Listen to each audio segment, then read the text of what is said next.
Tanaistalin. Good afternoon.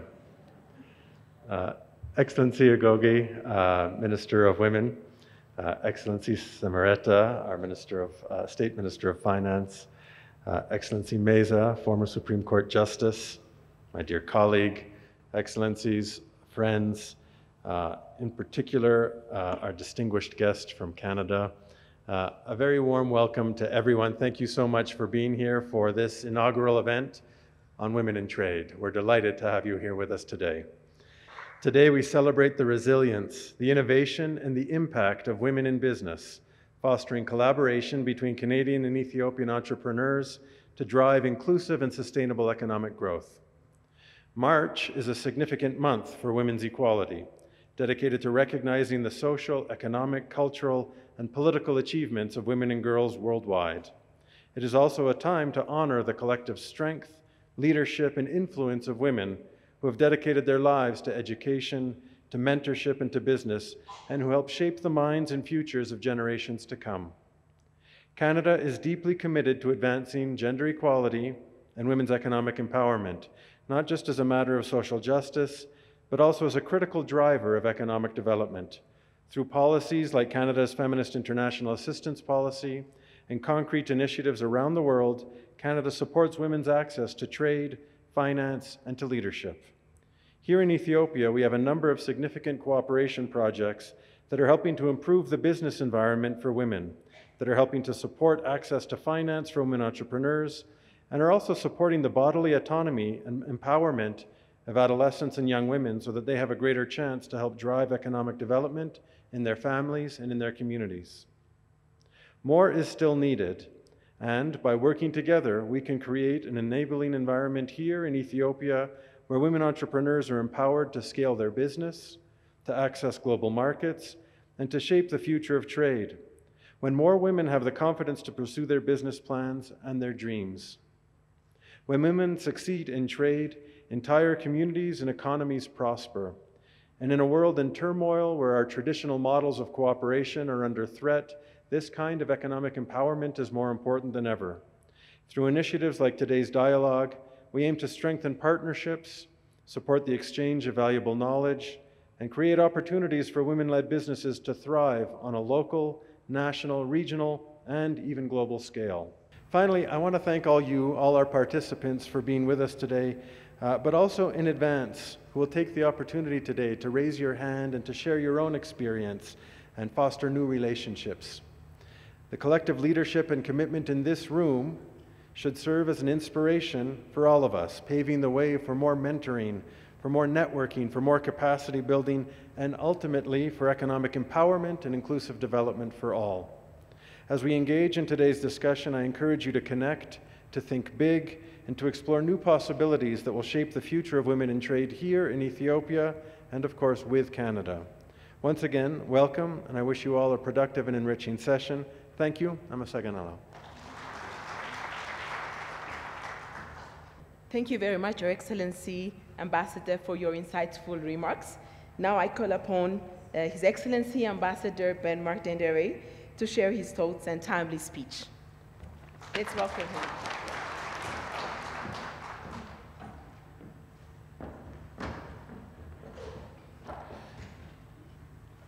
So, good evening, everybody. Bonjour tout le monde.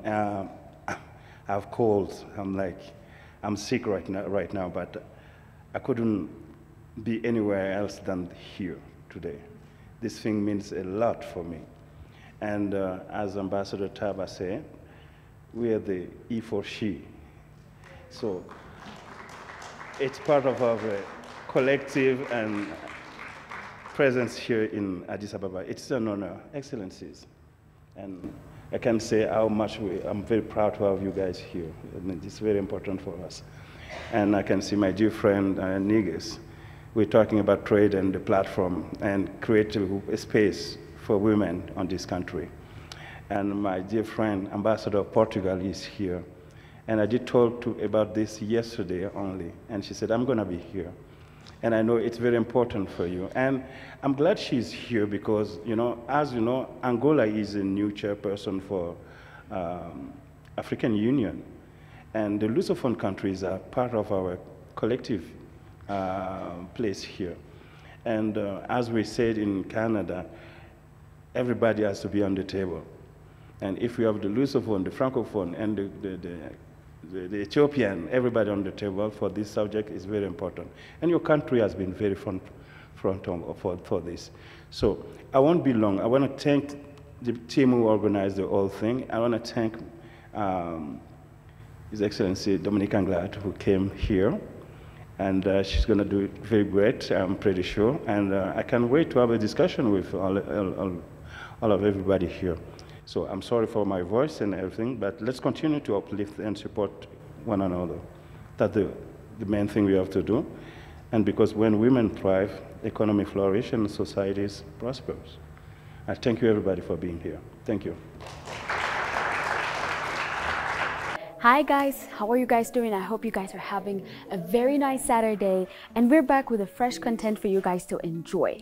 I am going to try to keep my voice lower because, as you guys can tell from behind, there is a very nice event organized at Skylight Hotel to empower and acknowledge the role of women in trade. So this event is majorly organized by the Canadian Embassy here in Ethiopia. And as I have heard, there are high officials that are attending this event, and I'll be able to stay with them, talk about the event, talk about women's role in trade. So I'm telling you guys, buckle up. This episode is going to be fire, and follow me in.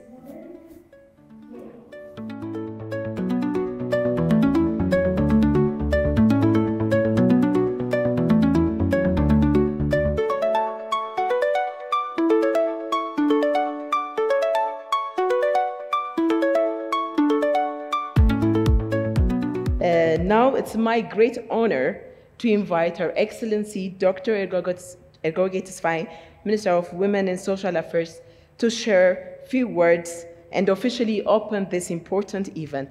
Please join me in welcoming her. Excellency Samarita Swaso, State Minister of Ministry of Finance, Excellency Ambassador Joshua, Tabah, Ambassador of Canada to Ethiopia, and Your Excellency Ambassador Benek Mark Diander, Permanent Observer to the African Union and Canada Special Envoy for Africa, all Excellencies from the Diplomatic Corps, especially Excellency Ambassador of Portugal. We are happy to see you here. And Excellency Maaza, I'm happy to see you after a very long time.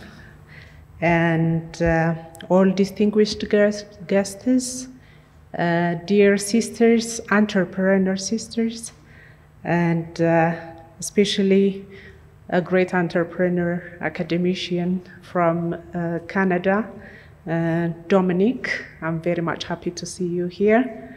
And thank you for taking time to travel long distance and to be here in Ethiopia.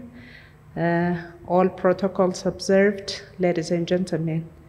It's a great pleasure to be here with all of you today at this remarkable Women in Trade event organized by the Canadian Embassy.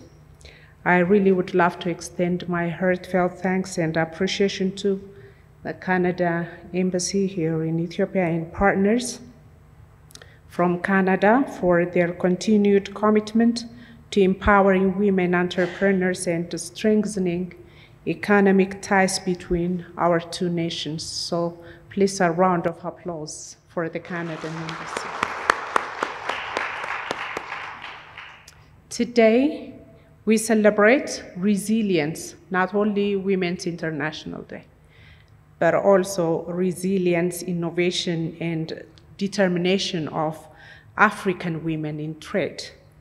Women across Ethiopia and the continent are playing an increasingly significant role in shaping our economies, leading enterprises, and driving sustainable development all over the region. Their contributions are not only transforming business, but also uplifting communities and inspiring future generations as well. Investing in women is investing in progress, is also investing in generations. When women thrive in trade, economies flourish, and societies become more inclusive and prosperous. Studies indicate that closing gender gap in economic participation could add approximately 316 billion to Africa's GDP by 2025. However, we recognize that women still face barriers in accessing to finance, markets, and networks that are crucial for business success. In Ethiopia, women own approximately 30% of small and medium-sized enterprises, yet they continue to struggle with access to credit and formal market linkages. The transition from small and medium enterprises to large-scale industries is challenging for most without the opportunities for financing, business information, and networking. So I can say that this gender financing is a big barrier, and access to market is a big barrier for women who are participating in the small and medium enterprises. The government of Ethiopia has actively working to enhance women's participation in trade through various policies and programs.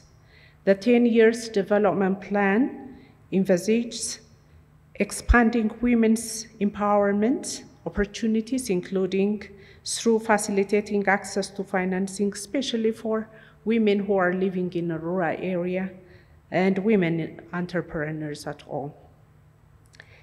Large-scale projects such as Women Entrepreneurship Development Project, which is supported by the World Bank, has provided over 40,000 women entrepreneurs with access to finance, business development services, and capacity building programs here in Ethiopia. So our heartfelt thanks to the World Bank and for the donor Canada with other partners as well. Please, a round of applause for the support. Through such initiatives, women-owned business have reported an average 40% increase in income and a significant boost in productivity. Moreover, Ethiopia's recent participation in the African Continental Free Trade Area offers immense opportunities for women traders by facilitating cross-border trade, reducing tariffs, and creating new market access. The 50 million African Women Speak platform, which was launched in 2021, provides women in business resources, information, and networking to start, grow, and scale up their businesses and to access financial and non-financial services.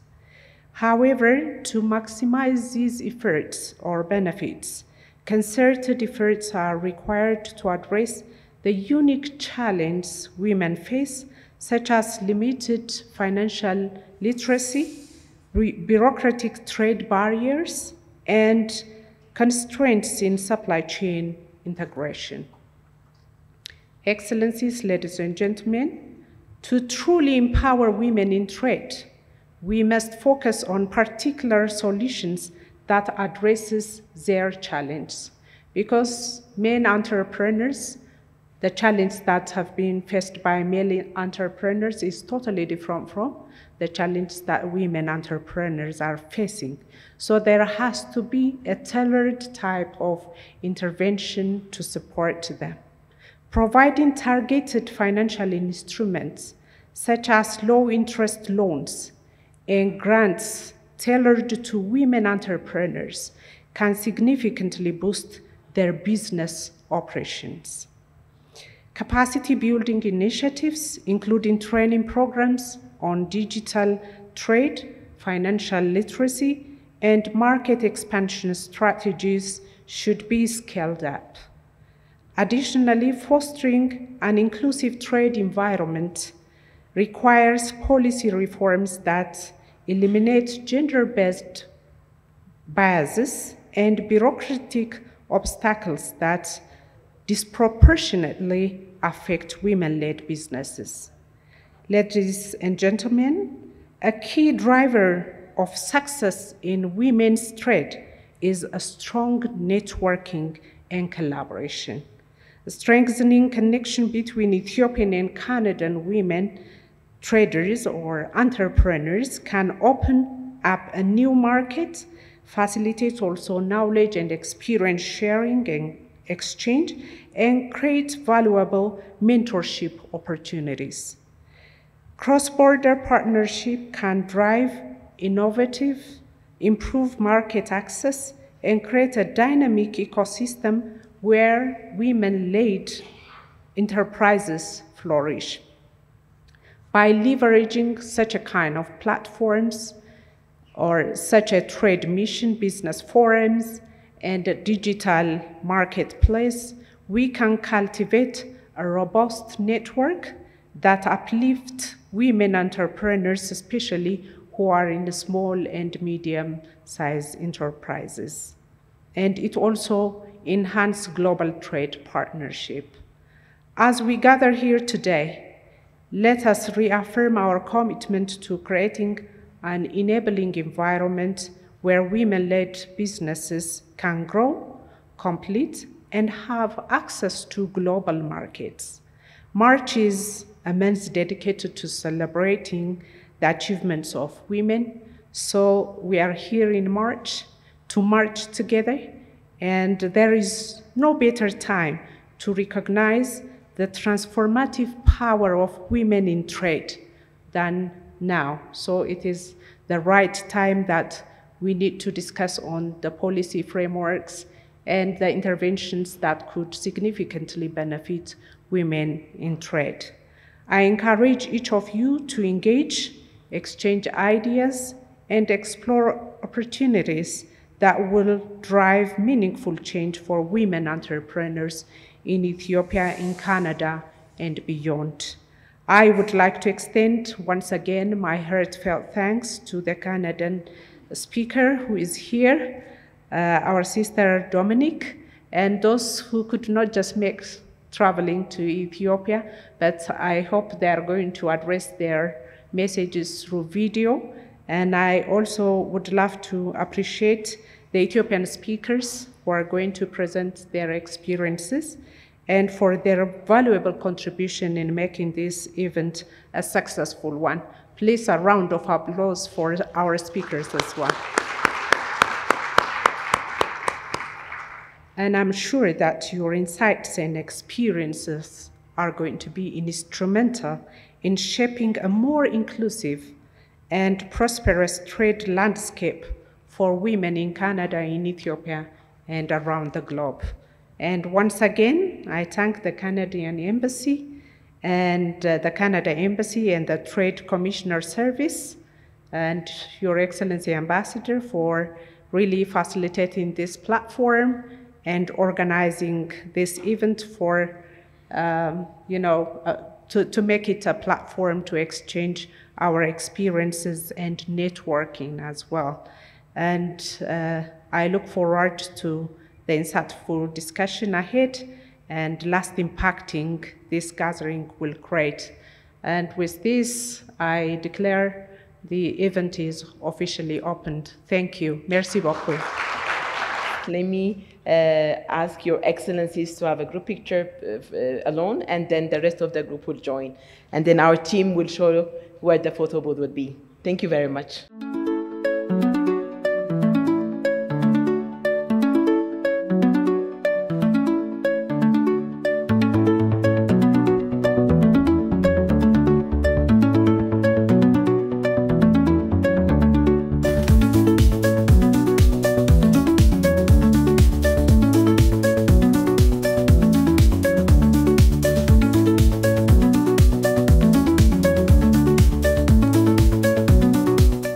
Guys, what is your answer if I asked you who's your role model, a woman that impacted your life? You're probably going to say your mom, right? But if we look deeper, women's in different roles of women in different sector is magnificent. We cannot talk about growth, development, sustainability, and not talk about the role women have in that journey, in that path. And today, as we are witnessing this event happening, which is hosted by the Canadian Embassy, I will now straight lead you to the panel discussion where wisdom will be flowing among the panelists. A lot of ideas will be brought specifically about women in trade. And besides that, there's going to be question and answer. So we're going to move straight to that. Stay with us and cheers.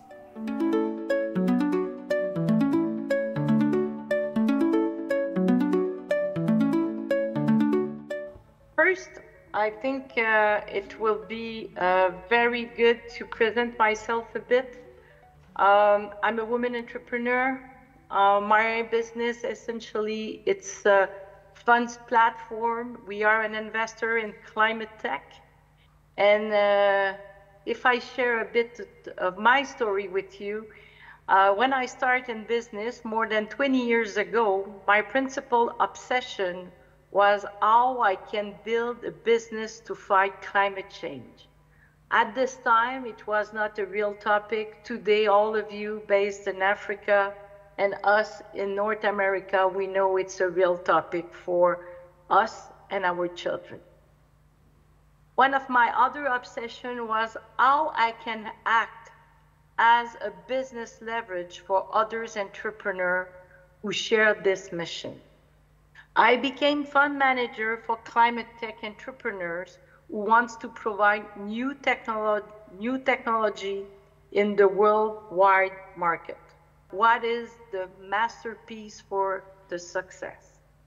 Money is important, but the most important thing is self-esteem and confidence.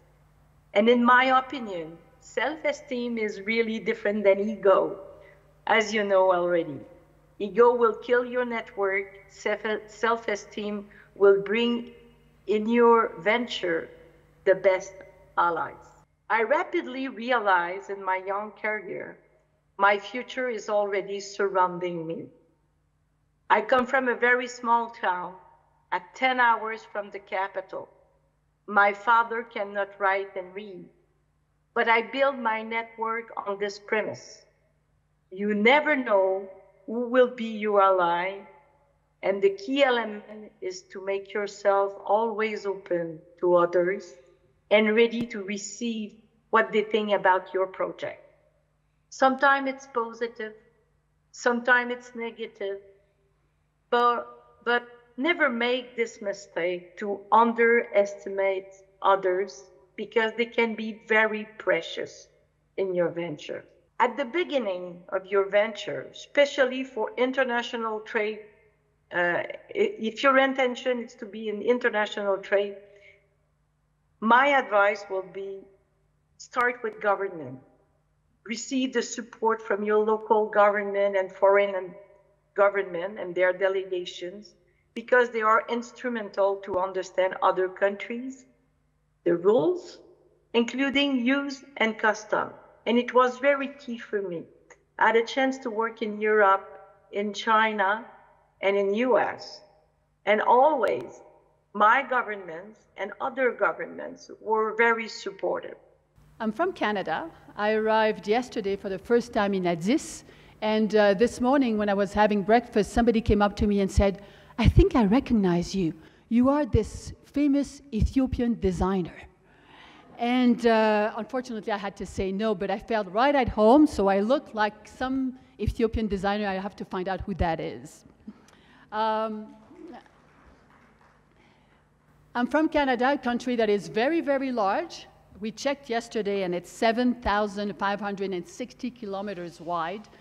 But we're only 40 million people, compared to Ethiopia, that is 128 million people. And I think there's a lot of things we can do together. We are very, very nice people in Canada. Very, very nice. But I have to say, only second to Ethiopians. I see the wealth, the kindness of the people. It's the generosity, and it's great to be in this country. I'll start by introducing myself. I was born in Canada, but for parents that are originally from Haiti. And I think it's really important, as André-Lise mentioned, as Vicky mentioned, to talk about your background because that's who you are. That's the fundamental values that you carry.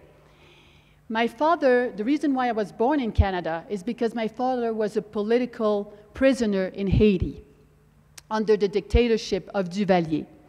And they came to Canada to because they didn't have really an option. My mom was an economist, very engaged in women issues. And if you allow me to share, my mother did her PhD, and the title of her PhD was The Work of Women or How Men Become Rich. So it was very clear the conversations we were having at home. When I was a child in daycare, I was about 4 years old, I used to tell my fellow colleagues, the other young kids with me, my father went to jail. So the kids would repeat this to their parents, and at some point in time, one of my teachers came up to me and said, Dominique, you have to stop telling stories. Your father didn't go to jail. And I said, actually, he did, but not only he did, all his friends went to jail. And the reason why I'm sharing this story is because when I was a child, the conversations we were having at home were really about engagement. We're really about making a difference in the community. We're really about making a change in the lives of women. And that's what I carry on a daily basis in what I do. And when we talk about the uniqueness of what you bring, I think you have to reflect of, regardless of what your childhood was or who you are as parents, is really remember what are the key values that form who you are today. And after taking engineering, and while I was really involved in different committees, I decided to work for a company called Procter & Gamble. And when I arrived at Procter & Gamble in Ontario, I realized that I was 4 times a minority. I was black, I was a female, I was young, and I was a francophone. English was not, as you can tell from my accent, my first language.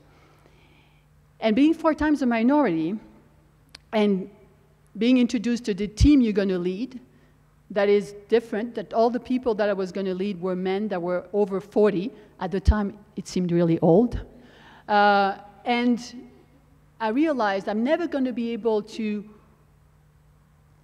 show or to demonstrate what I can be if I don't have a particular approach. And I started developing ways of doing this. I remember seeing all the employees looking at me thinking, she's going to be a manager? I mean, seriously? So I said, I'm going to do something. I'm going to meet with every single one of you individually, and we start having a conversation. I had 100 employees, and I sat down with every one of them one-on-one to really build a relationship, to really eliminate the barriers, because every level of diversity brings a level of complexity. So if you are a female in a male environment, it's one level of diversity. It's complex. If you are a black female in a white environment, it's more complex. Everything brings a level of complexity. In order for women to succeed in trade, there are 3 things that we need to do. First of all, you have to be intentional. You have to have the intention of getting female to the table. Second of all, you have to be accountable. It's not enough to say, I want to have more females. Like, what are you doing about it? And how are you measured? Because this is what matters. You have to be intentional, you have to be accountable. And then you have to be consistent. And consistent means when you walk in a room and you don't see the females, you ask the question, where are they? Oh, we're going to find them. Well, find them quickly. Because this is what it means to be serious about this issue. And we will be a better society, we will be a better world because we rely on females to make those changes with everybody else at the table. So thank you very much for welcoming me here. I hope to come back. Thank you.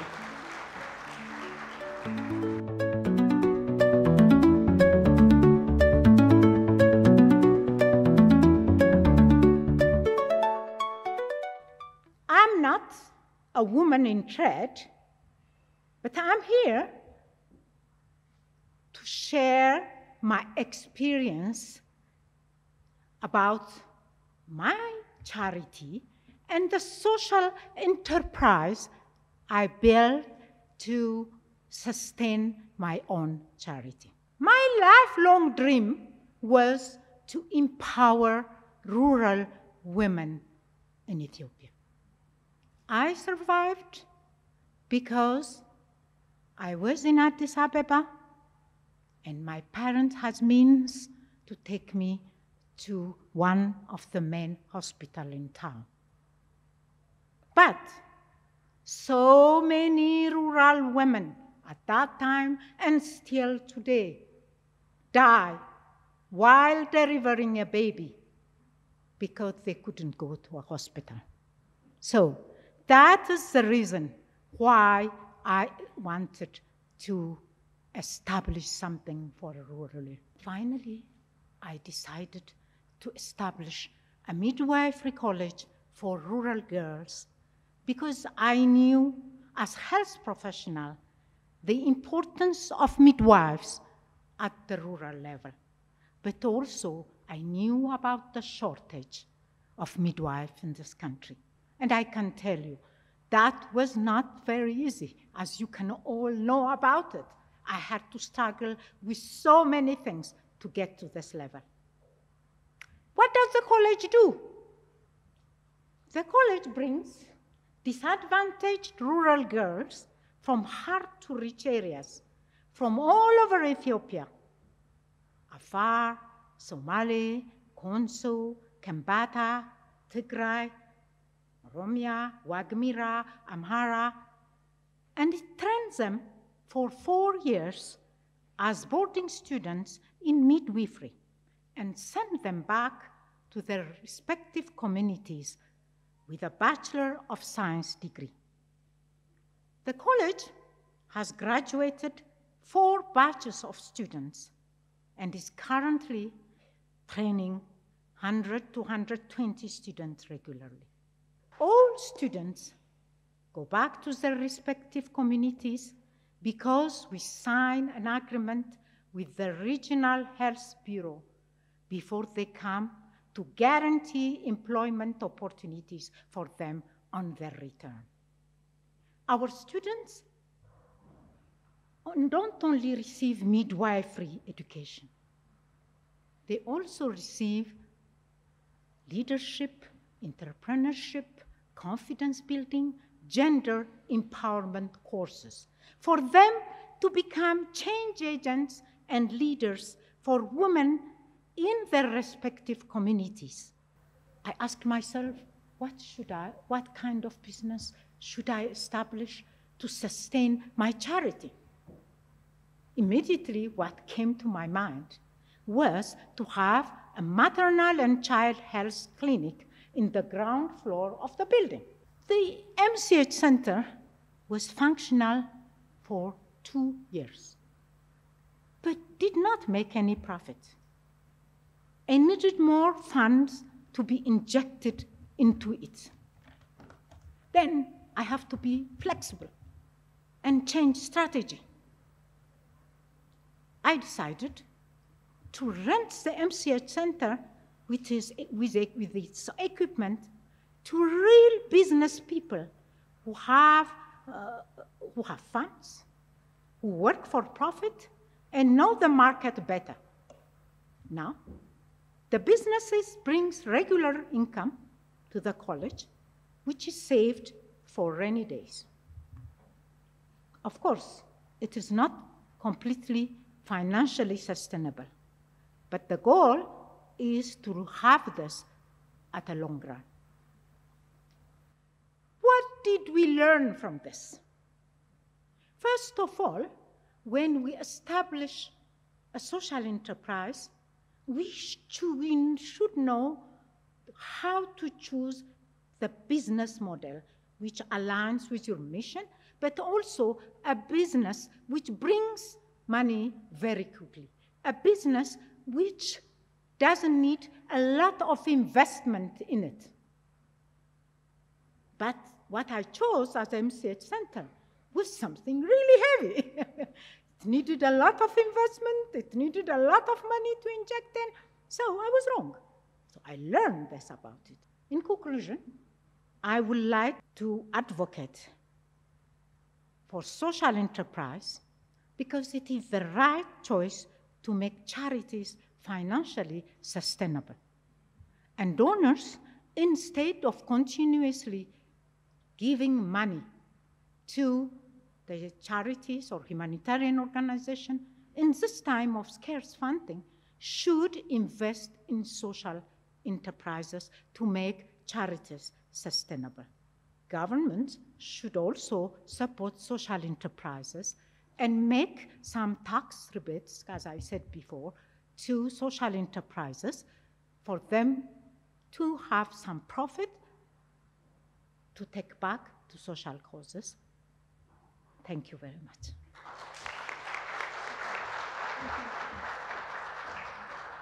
Today, I wanted to say much about what I know and also to learn from participants and also from the audience in the Q&A session. I am now producing, with my team, of course, we are producing furniture. So we don't say we are producing furniture. We are in the business of creating comfort or producing comfort. Challenge is my passion. Whether I like it or not, it's been there from the very beginning. So I really had to put it in and create a comfortable zone in the uncomfortable situation. For me, having thick skin is from the failures that we have gone through. The failures have really helped us to grow and really register lots of success along the way. As a woman, probably, I think it's in recent years that I've been saying that as a woman, because I have not really seen myself facing challenge because I'm a woman. Because I am in a position to change any of the situations as a human being rather than identifying with the gender. So the challenge that we have faced in the past is because of my shortcomings, is because of what I was not able to do at the right time. But then again, those processes have really helped us to really get into the way of navigating and looking into the ways. That being said, I'm also a mom at home. I'm a proud mom, and that's the reason for living for me. One time I asked my kids, why do you think I am a good mom, and why do you think you're lucky to have me? And my son, who was, I think, 14 at that point, and he said, Mom, I think I can do better in writing. And then he wrote me a very long letter that really touched my heart. Sometimes getting a feedback from the people that we're surrounded with really gives us a way of validating on the way we're performing and on the way we are acting, on our personality as well. In terms of empowering, I think an open discussion helps to empower whether it's a woman or a man, but more so for a woman because they tend to be closer, the way that you speak to them, the way you dialogue with them. So this is the process that has really helped me to open up and be vulnerable. Sometimes you might feel like, no, that's not me, but that's who I am to them.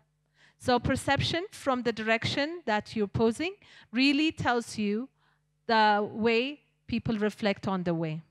We don't need to sit on the corner and wait for miracles to happen. We have the power to really change of who we are. At times, people say, why didn't you get to that level? And they tell you, it's because we have not been given the chance. But why don't we create the chance? Finding ways of not being able to do it is also sometimes what's really becoming a barrier. So at the office, I also have a discussion, and I say, why don't we do this? Often I get, we can't do it because. try to find a way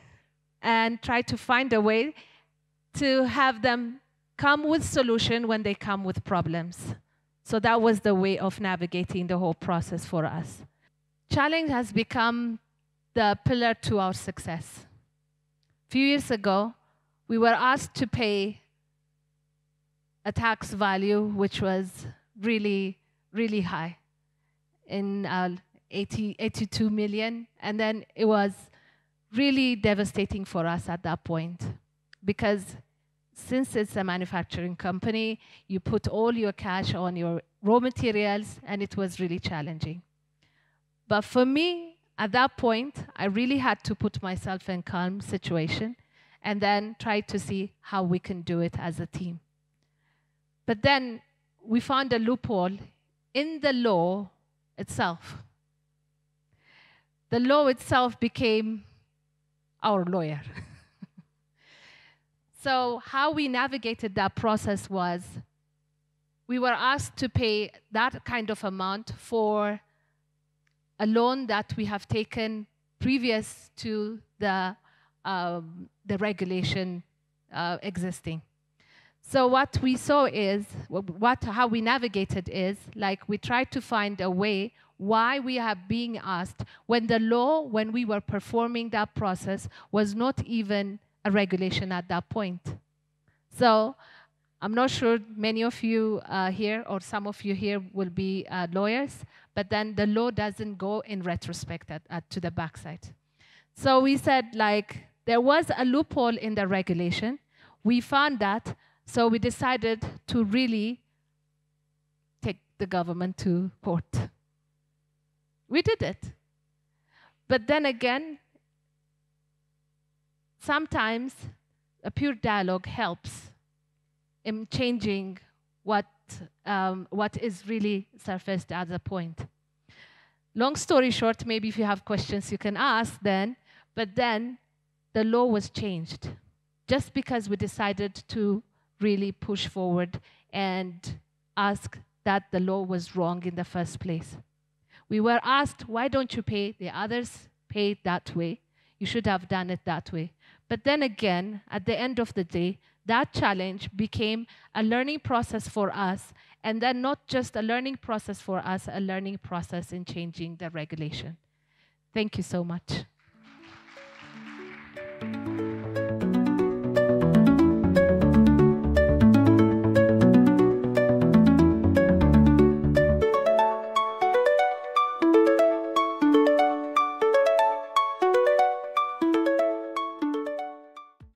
I'm also not a woman in trade. My name is Gonjit, and I come from academia. I teach at Addis Ababa University. But I did a bit of research on women in our country, and particularly on women entrepreneurs. I am happy to hear, thank you very much, first of all, for all the speakers in-house and also online. It was really insightful, and I'm sure many women here in the room would be fired up today to go open their business or expand as they go out from the room today. It's not such a question, but I'm really happy to hear one of the remarks made by Her Excellency Ms. Dominic. In my research, I looked at the work-life balance experiences of women entrepreneurs in Ethiopia. And it was a few years back, and during that time, when I had a chance to present it on different forums, some people even thought it is a bit of a luxury to talk about work-life balance or trying to find a balance between your work and life responsibilities here in Ethiopia. And I consider it as the elephant in the room when people gather to discuss on challenge and opportunities for women entrepreneurs, because it doesn't get discussed. Rather, it's more of a topic or somehow an issue left for the woman herself to deal with or to tackle with. But we see that it's not only balancing work and life, family, but also other responsibilities in life. When maybe what makes it a bit different in our country is it's not only the responsibility as a mom in the house, but also the extended family, the expectations from the community, normative expectations. When you fail to go and visit someone who is, bereaved or who has lost someone, it has its own consequences as well. The exclusion is there, and the fear of, it's not only the guilt. You remarkably won the discussion with your son, but there are moments that you cannot win such moments or discussions and conversations with others. And I'm really happy it gets discussed. And when Miss Titana was mentioning that she never saw herself as a woman, but simply, if I'm not mistaken, like a business person, but not a woman. I'm curious, how did you manage to, raise two daughters while trying to take over from the family and also while leading the family business? So for me, we should, unless we discuss about it in such open forums, we cannot find solutions, because in the study that we've done, it was an issue that somehow hold back women from expanding their businesses, sometimes to make a decision to quit for a number of years, to step back, raise their children, and also to come back. And sometimes they never did. So it is a challenge, and I'm happy to hear that it was raised today. Maybe, Titana, if you can reflect this, or others in the room. Thank you very much. So first of all, there's no miracle, right? It's so I have 3 children. I find that raising younger children is easier than teenagers because when they're small, you know where they are, and if you get help, you can have you can manage. When they're teenagers, it's either you or nobody, or somebody else that you don't want. So you better be there. So I find it harder. But in my personal experience, I did a lot of back and forth, very intense. Then, I had to step out of my professional life to have children for different personal medical reasons. I had to step out and say, okay, this is what I'm doing right now. I'm having those children. I'm not working. And I was thinking in my head at the time, this is the promotion I'm missing, because this guy is being promoted. I'm better than him, and he gets promoted. And I'm missing this, and I'm missing that. And I was resentful. Until I told myself, well, Dominique, you're living something else different that he will never live. Enjoy what you're going through right now. Enjoy this phase where you're having your children and you're not doing something else. And embrace it. Just say, I'm not going to do this promotion right now, and embrace it. And I did that a number of times where I had the opportunity, because it's not everybody that has the luxury to say, I'm going to step out a little bit and take more time for myself and take more time for the families. Right from the very early stage, my purpose for living were my siblings. Like, I have to be a good example to my siblings because they look up to me. So I went to work. My purpose became, I have to be a good example to my colleagues. I didn't want to be that boss kid who's spoiled. And not that our parents are like that, because when we go to work, so we have to fit to that kind of situation. And addressing my father like Mr. and Mrs. so-and-so, rather than what I call them at home. And then I grew up again and become a mother. So every time my actions were being oriented by, would that be a good example as a mother, like for my kids? So we don't stop growing.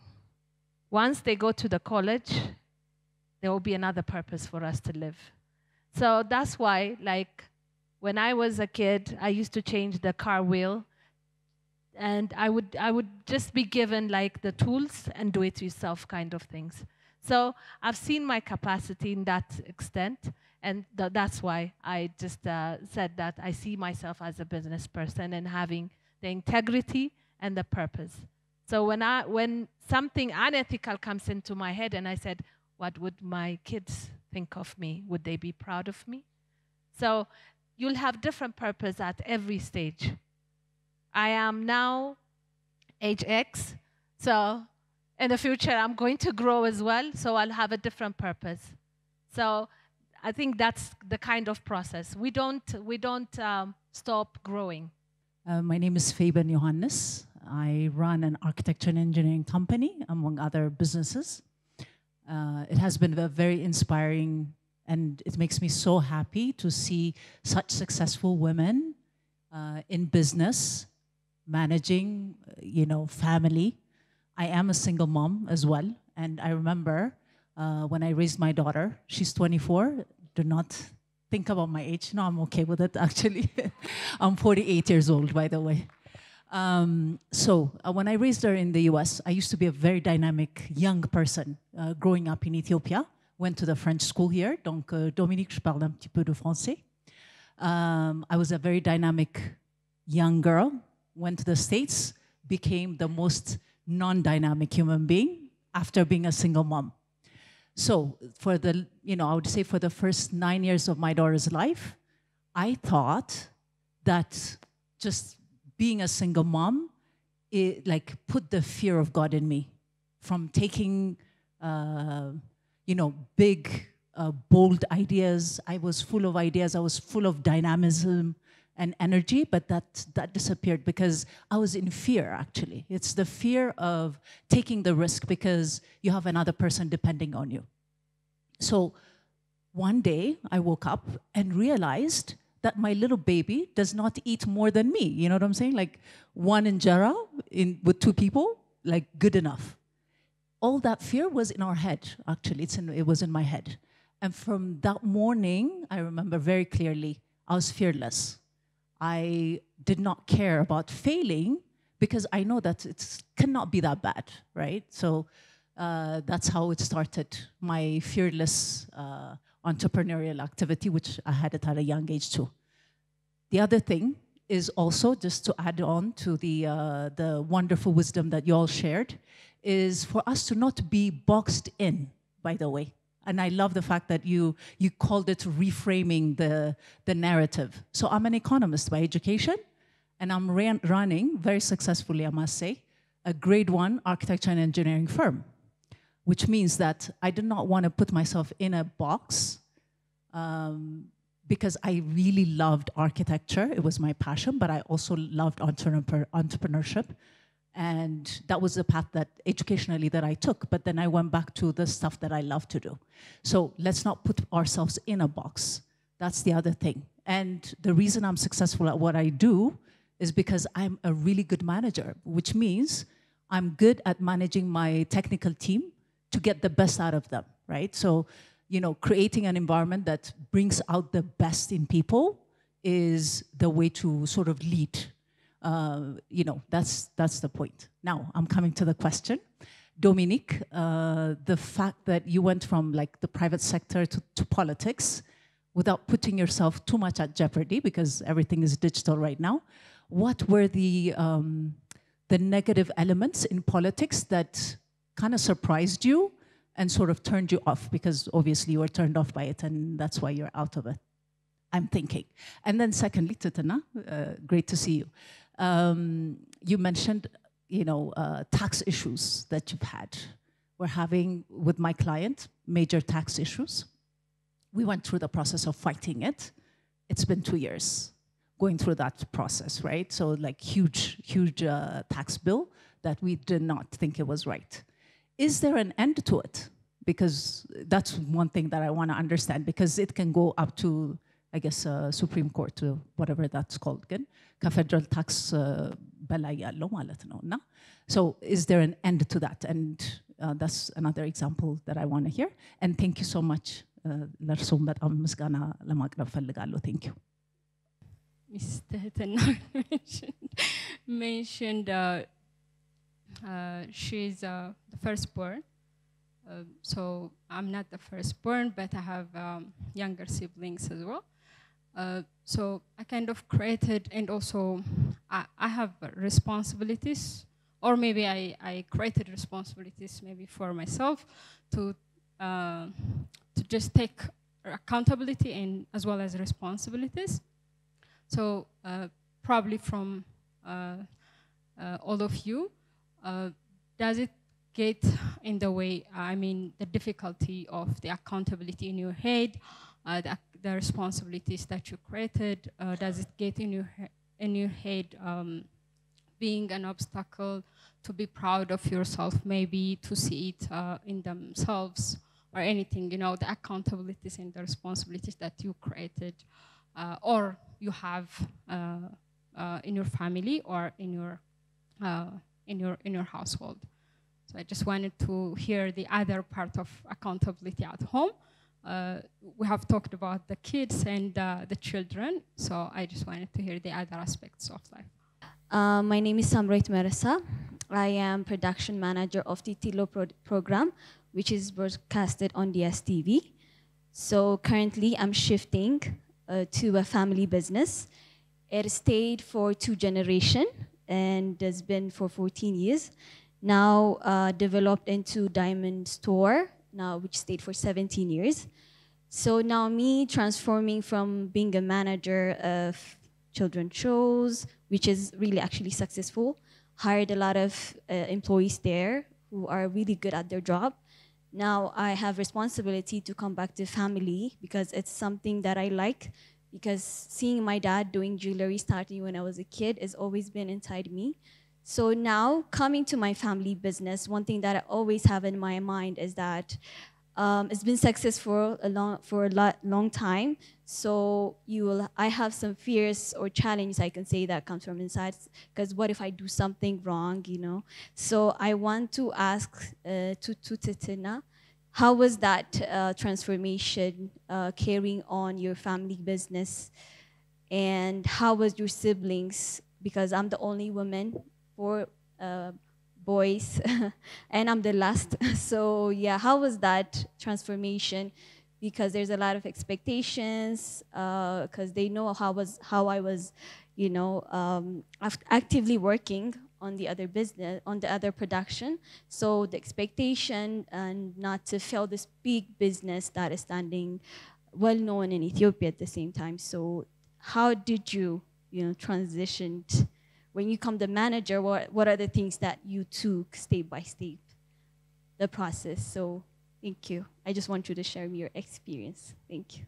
In the beginning, the minister told us that the landscape for entrepreneurs, especially for women entrepreneurs, is very different from men entrepreneurs. That's totally true. So entrepreneurship or business really needs trust.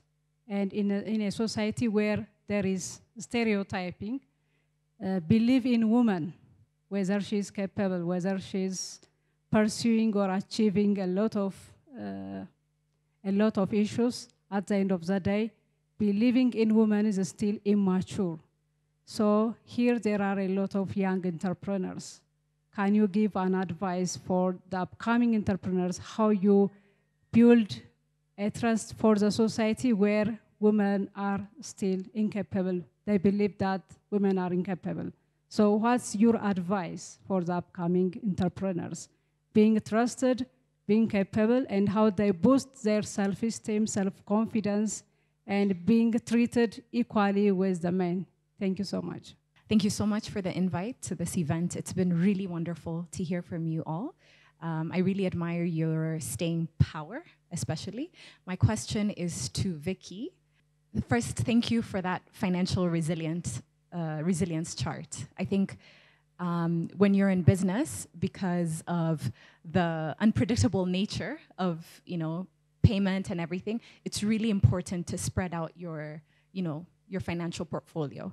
And so, speaking as a woman in business in Ethiopia, one of the things, I've been in business for the last 8 years, and one of the things that I always battle with is what expansion looks like. I've had to diversify my business. We started off in software solutions for telco, then we went into enterprise. Now we're doing digital screens because you have to.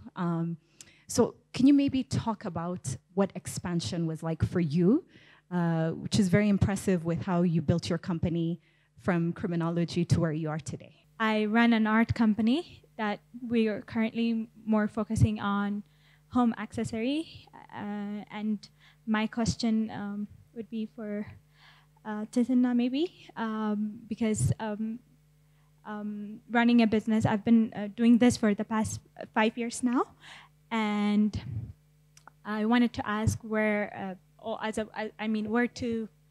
where to find the balance of letting go of certain way of doing tasks, and where to maybe find a way, find a balance where to let go or where to give up, because the process working here sometimes could be a little bit challenging, especially in the creative industry. As a woman, there's also a balancing. You have to balance your life at the same time, and run a business could be sometimes challenging. So where do you find the right balance of seeing another direction, or pushing and persisting in the process? We are in transportation industry, working to digitalize mass and public transport to bring more reliable, convenience, and safe transportation option, especially for women. So my question is, how did you rebrand yourself as a leader, entrepreneur? How did you build your identity? Because if we don't take control of our brand, others will give us some kind of identity or brand. So how are you building your identity throughout your journey? Thank you. So a few comments. First of all, many of you have said something around the fact that you don't want to fit in a box in building your own identity. And I'm just going to share one book that I read that was very inspiring to me, from Amin Malouf. It's in English as well. It's called Les Identités Meurtrières.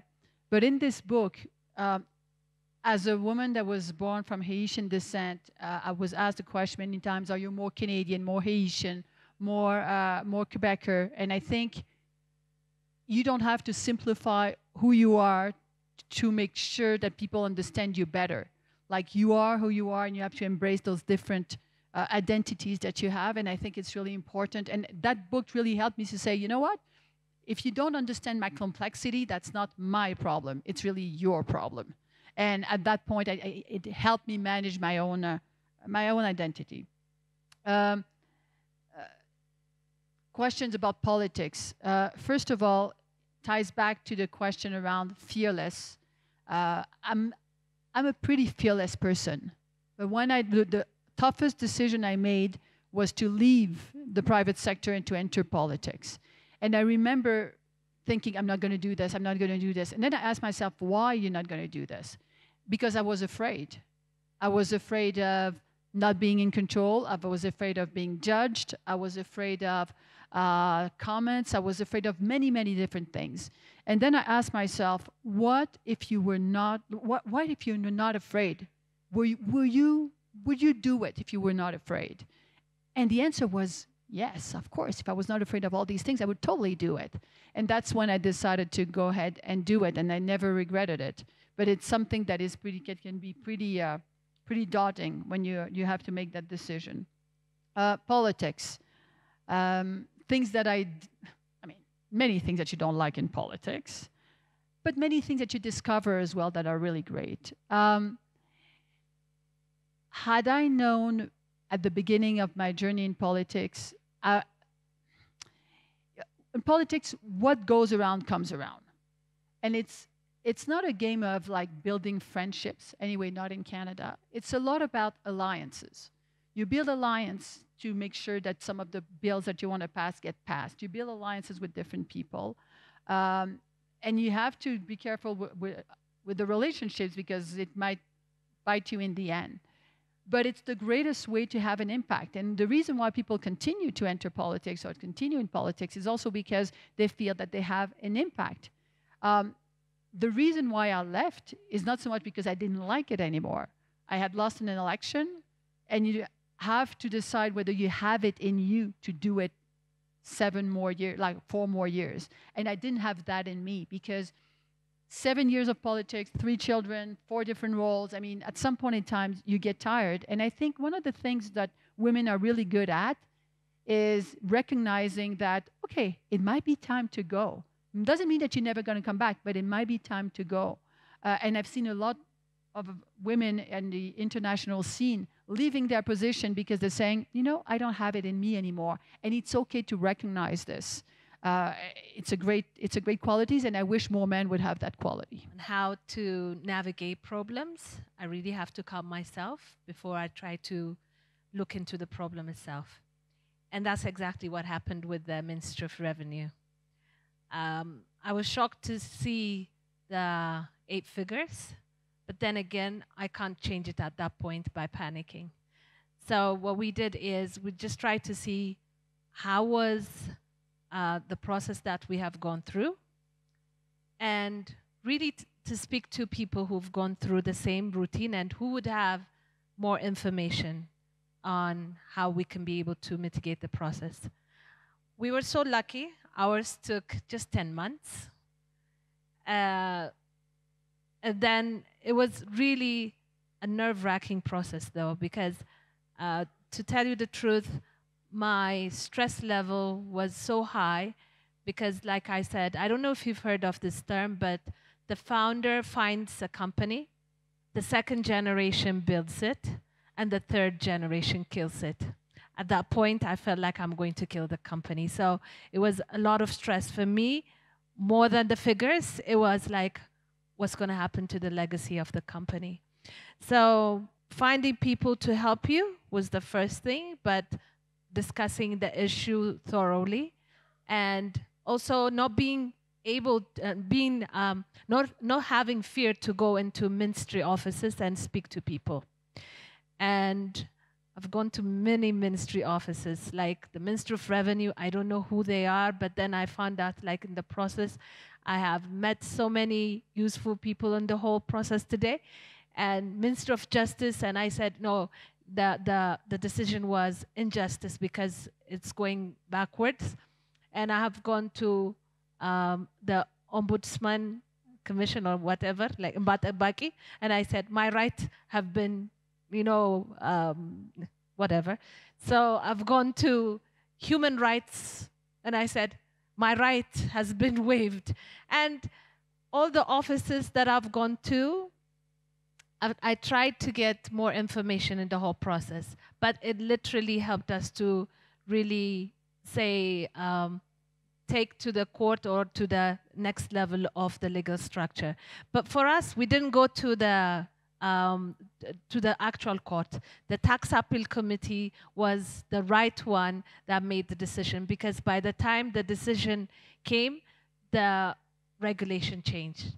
And so even the Minister of Revenue could not take us to the next level. They did, but then they said the law has changed, and then it was waived right there. It was a huge accomplishment, not just for the company, but for myself. I pushed my team into going against the decision rather than, you know, having different arrangements on the auditor level, because I know it's not going to give us a peace of mind. But then we became an example to the others on taking the next step. So never give up, because, I mean, make sure that all your documents and everything that you have are in favor of you, because you know what they say, burden of proof is on the taxpayer. Mind you, I'm a psychologist. And the other one, I was asked accountability at home. Accountability at home and trying to make sure, I know I'm not going to be 100% of the time with my kids, but I made sure that my kids are more independent, trying to do things for themselves. I know that they're not going to be hungry if I'm not there, because I've taught them right from the early stage how to cook. They were 4 and 5 when they started, like 4 and 6 when they first started to cook for us. We did it for fun, but then for me, it was like for them to learn a life skill right at an early stage. So I would push them. There used to be a big farm in front of our house. So I would tell them, go get lost and come back again. This kind of challenge that I have given them really has given them like a right life skill at home. The other one is, how do you grow a business? I'm not sure who asked. For me, growth happened in the process, but persistence and hard work has really helped us to really brand the company, working on the brand, and being consistent. Most of all, we really had to deliver the promise to our clients. And our clients are actually the ones that are helping us grow. So we are enjoying the result, but it's what we do to our clients that helping us to grow. On top of that, I believe in working with women. I think I have here like people who I've worked with and they have made my life easy. One is Tabah, Blaine, and she's really helping us to cater for our employees by providing the service. And Unko is the one that who's helping us to build an ISO certification process. I know I've been in pain, a painful client, but sometimes she bears with me. And then, you know, working with people who would support you best has really helped us to succeed. I think engaging in voluntary works while being very young helps in building your confidence in leading. Whether it's in leadership or in other activities, that voluntary work by itself assists you to build your your confidence. The other one is we have to really brand ourselves, not just the companies. So that by itself is like we have to not just brand it, but we have to live it in action.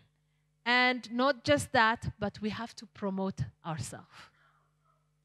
You'll be in the minds of people when you promote yourself. You'll be in the first person that they will remember when they're thinking of putting you on stage to become like a panelist like today. So really brand yourself and say like, I am so-and-so, and I am like this. It's only when you have confidence people will be opening their ears to listen to you. For me, life-work balance has never been there. It was never a balance, but I try to harmonize it. So being able to harmonize, sometimes I'll be lacking here, sometimes I'll be lacking there, but then at the end of the day, the impact seems to be going well. But when there is no time for me to fill a certain position, I'll make sure that I will assign somebody. So even in the working area, try to find the capability in people and try to say like, you can do it, and then they become the best asset to you. So as a CEO or as a managing director, that's why I need people. I may not be really perfect in finance. So I make sure that there are people in finance to assist me to become a better person or the better company. So we need to surround with people, with professionals. It doesn't help to, you know, put relatives aside because they're not going to do the job. If they're capable, that's fine. But then again, it all comes down to, you know, creating results. I think it's the last one. Yeah, I think there was a question asked, and how do you build the capacity in terms of the people around you and how we'll be able to do it? It just gets me back to what Dominique has said. If you can do it, say yes, and then figure it out.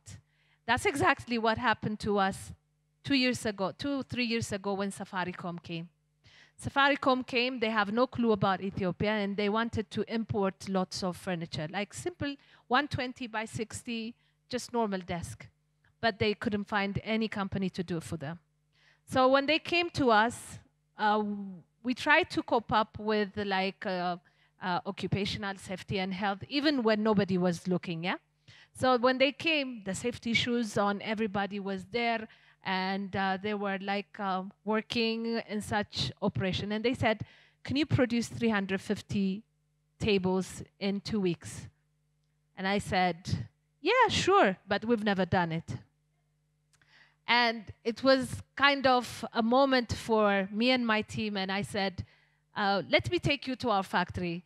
And then the factory looks good. And then it was kind of a show off for us and my team. And then we said, yeah, I think you can do it. And I said, yeah, it's okay, we can do it. I mean, you're just focusing on the 8 hours. There are 24 hours. So we can do it in 3 shifts. And then once they leave, the first thing I turned it out to my team and I said, how are we going to do it? It was a moment that has really given us the opportunity to look into ourselves and check our capacity. And then guess what? We did it in 4 days, in 1 shift. Sometimes we need to get that push to tell us, like, we can do it, even if we've never done it before. So this kind of challenge became our practice. Ever since, we've been taking projects that we've never done before, but then we succeed in doing it. And then it's been a great experience for us. And not just that, but that's how we started to really build ourselves and the brand itself, and to really assist that to move forward. I think that was the last one. How you get stigma as a woman, because this happens in all positions, leadership positions. When I decided to come back to Ethiopia after 42 years, all men discouraged me. They said, oh, you were used to work like this, right? How can you face the bureaucracy? How can you work in a developing country? It is not possible. You're not going to succeed. I said, no one is going to stop my dream.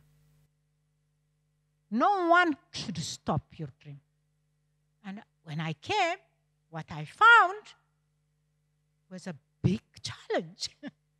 And you can imagine, for someone who has never, lived here for 42 years, coming and going to all the offices, constructing a building, doing that. But I always said, no one is going to stop my dream. And I will fight, fight, fight. And when you start fighting with men, they start asking themselves, who does she have behind her? I don't have anybody behind me, but I am me. And I will fight until I get a result. So, please build your confidence. If you cannot do it by yourself, there are courses to build confidence, but no one should stop your dream. And you should realize whatever you want, whenever you want, your way. My voice is going to become even more stronger because I have this responsibility. I don't want to see my daughter going through what I've been going through in the next 50 years. That doesn't make any sense. Now we are in 2025. And I was like, no, this is not going to happen. So my voice, our products, our brands can become much more bigger and brighter and open doors for the next generation. So this is how I started, building system and a strong team. For me, my network is my net worth. So I'm always surrounding myself with the best. I'm always going to elevate people in my team, like I said, because they're going to bring value to themselves. They're going to want to feel that culture and that passion so hard that they're helping me through thick and thin. So that's one. And I surround myself with the best experts on the market. I don't just do a move to go to, let's say, I'm selling to the United States. I have to do my market research. I have to build powerful system, because if not, they're gonna eat me alive. And I trust the process. I stay close also to my community, because every step of growth, it was always grounded from what my customers wanted, especially women in my market. So I didn't just sell to them. I listened, I co-created and elevated them. So that connection with my client made it even more valuable for the buyers out there to grab a brand like V Cosmetic. It's not just selling makeup. And by knowing that we are like 60% of the market worldwide, where is the best fit for a brand like V Cosmetic? So the one who asked the question, you have to find the right market fit and do your research and make sure that every step of the way you have legal teams with you. You make sure that the cultural lifestyle is represented within the the commercialization of your brand within the country, and then you go step by step. You got to test the market. But I'm not going to wait, because I know our future generation need to we need to have a full transparency. We need to make sure that the word diversity doesn't exist anymore. So we got to start now. Each and every one of us, we have the responsibility to impact and to open doors for others. So this is how I make sure that my brand got fully expanded across 8 countries until today. I took it step by step. I surrounded myself with the right people and made sure that I respect the cultural market as well, and make sure that I'm putting it out there, and I talk about my brand all the time. And as the same thing, I can answer the second question as well. When we talk about brand, how to build a strong brand, is the same thing. You got to be able to tell your story. You got to be passionate about your mission. So it has to translate into a strong storytelling and to engage with your community, your customer all the time. You got to talk about it all the time. It has to become annoying, so annoying. This is when it's going to pick up, because you are going to fix what's needed on the market for your customer. So if I know we don't have much time, but basically this is how I grew my market and my brand. Always selling all the time. You have to see yourself as a business. So all the time, from the get-go, whatever move you do, you have to see yourself as a business, because you got to bring value to your customer.